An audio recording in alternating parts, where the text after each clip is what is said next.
I absolutely know the pain of picking a sewing pattern.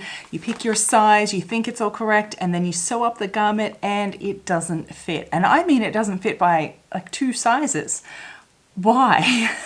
Let's in this video talk about just why that happens and how you can use this information to actually choose a better size sewing pattern first time.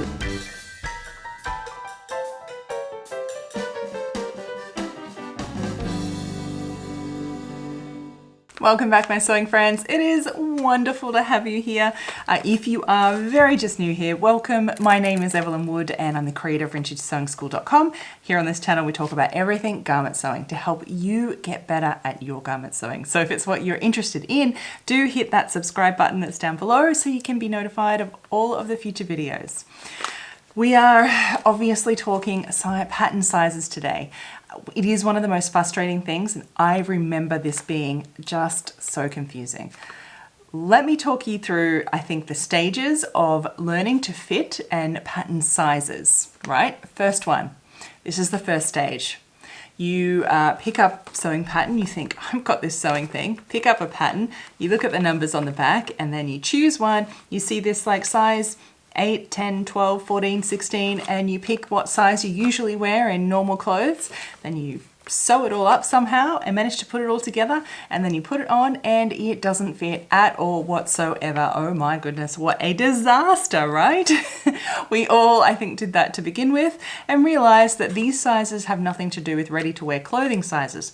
Pattern sizes are completely different. I mean, there's US sizes, UK sizes. I'm in Australia. These numbers are even different than my numbers. They are literally just numbers, so they mean nothing. Probably already past that stage. And then the second stage is where you realize this and then you actually measure your body and you get your body measurements, and then you use this handy little chart on the back and you track it and you pick your closest size that it tells you to make according to what you've measured your body. Then you make that up, and then, oh my goodness, again, what a terrible mistake. Why does it not fit? Sometimes it's 2 sizes too big. Why is this? And this is the point that I think a lot of people get to, and they quit sewing because it gets really hard. I don't want that for you. This is all part of the assumed knowledge of sewing patterns. And it's the kind of thing that you can't pick up. They don't tell you these types of things on the sewing pattern. It was never designed as a learn to sew tool. This is where you need your trusty sewing friend, sewing mentor to tell you all about this. And that is what we are doing here today. Okay, the first thing is that we need to know that there is a difference between body measurements and garment measurements. And so I have made other videos here on about this topic. They'll be all linked down below. So if you want to learn further about each of these topics, they're all down below for you. So the first thing is that body measurements are different than finished garment measurements. So our body measurements when we use in sewing is just a bit more of what it sounds like, is our actual size of our body that we measure. Our bust, waist, hip are usually the standard ones. Now, the measurements on here are body measurements, but this is not how big the garment will be when it's finished. Those are the finished garment measurements. That's what we call it. So that is what the measurement of the bust, waist, hip, for example, will be on the actual garment when it is finished and all sewn up and made. And these are 2 different things. So we go by body measurements to choose our sizes on the back, but the garment always ends up usually bigger. And this is because of a thing called ease. Now I have made other videos here on ease as well, so do watch those for further to expand your knowledge on this topic. Ease is this magical thing on sewing patterns there's 2 types of ease. It's extra room on the pattern. It's that difference between what our body is and what the garment is. For example, this top that I'm wearing today, all of this extra space here is ease on the garment. So there's 2 types of ease. I think it will make more sense when we explain it. There is fitting ease or wearing ease. Now this is ease that is designed for movement, for body movement. Because think, if this top was exactly the size of my body, I would not be able to move. I couldn't lift my arms, wouldn't be able to lean forward, I'd probably pop every seam. because the garment actually needs to be bigger than my body for comfort and just for room of movement. That is fitting or wearing ease. The next type of ease is design ease. And so this is where it is part of the design of the garment. For instance, this is meant to be a peasant top and loose and baggy. So anything baggy in nature, or think of like a cow neck, where it's got all the droopy neckline. The actual garment, if you pull it out, will be way bigger than your actual body. But this is because it's part of the design. So design ease. And these are the two types of ease that you always need to think about and look at when you're deciding on how much should be on your garment. And there is no because there is no standard amount of anything. It will be entirely up to you and what you like. That's half the fun of sewing, right? I know, and the hard part as well. But it is the fun of it, I promise. And so with these two things, we know that body measurements and finished garment measurements are different because of a thing called ease, and there's two types of ease. So now how do we use this to choose a better sewing pattern size for us? So this is where you really take control of your sewing, and having this knowledge and understanding it even at a deeper level will allow you to actually choose what you want. Stop just relying on this because they don't give you every information that you need. So what do we do? So here up on this handy little chart, you use this as your guide to begin with. So you measure your body, measurements, bust, waist, hip, or whatever is relevant to your pattern. If it's a top, you only obviously need bust, waist, for example.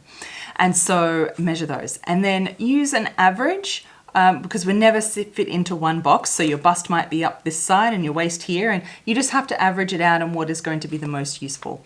And you obviously can, as you get more skilled, there's more layers to go on how best to add and subtract, but that's for another day.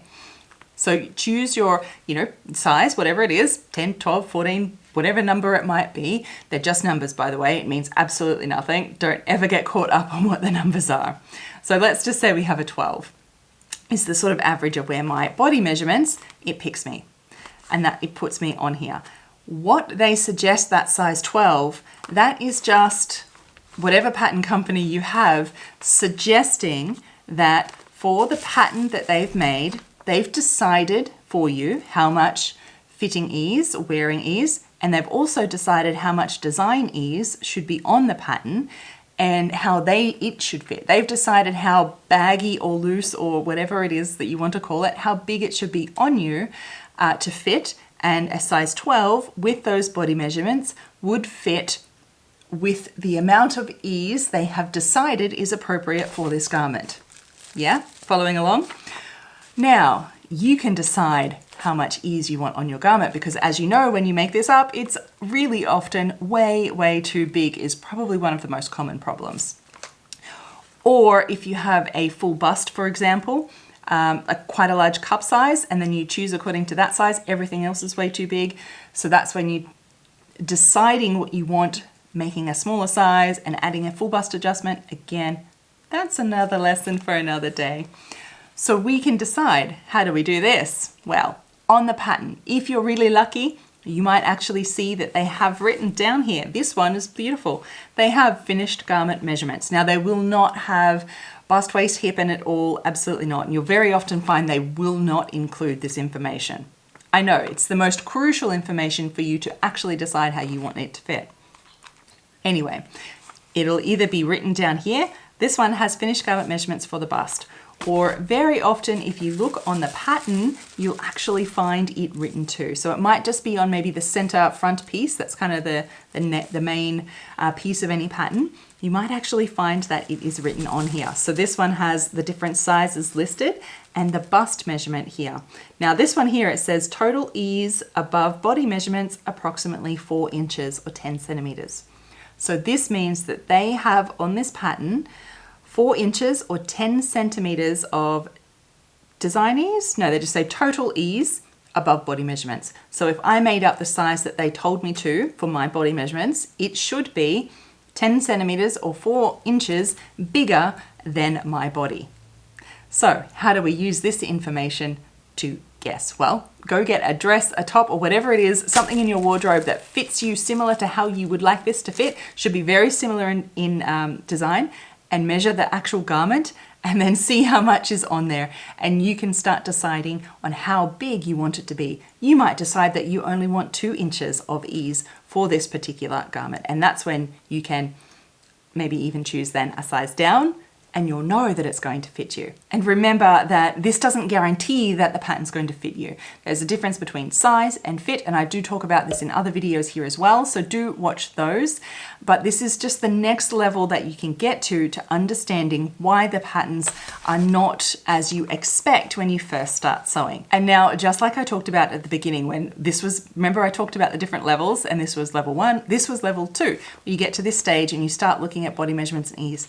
There are more levels on top of this that you go through. You start measuring the actual patterns themselves, the pattern pieces, and adding it all up together to find out the finished garment measurements for yourself. And you can really take control of starting to make adjustments to the pattern according to your body size. And you keep layering on these skills and going up different levels. And you get better and better and better at fitting different sizes. And then you really start to realize this is only just a starting size, a starting point.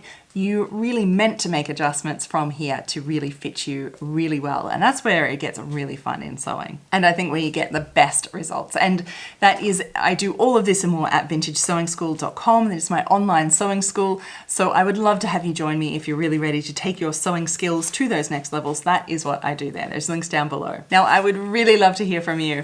What has been your biggest struggles in fitting sewing patterns? Let us know below. I might just make a video about it. And if you have tips and tricks for all of our fellow watchers, put those down below too, because we are a sewing community here, and reading through all those comments will be a wealth of knowledge for you in your sewing journey, because I want to see you making those clothes of your dreams. I know you can. Okay, my friends, I look forward to reading all your comments, and until next time, happy sewing. Bye.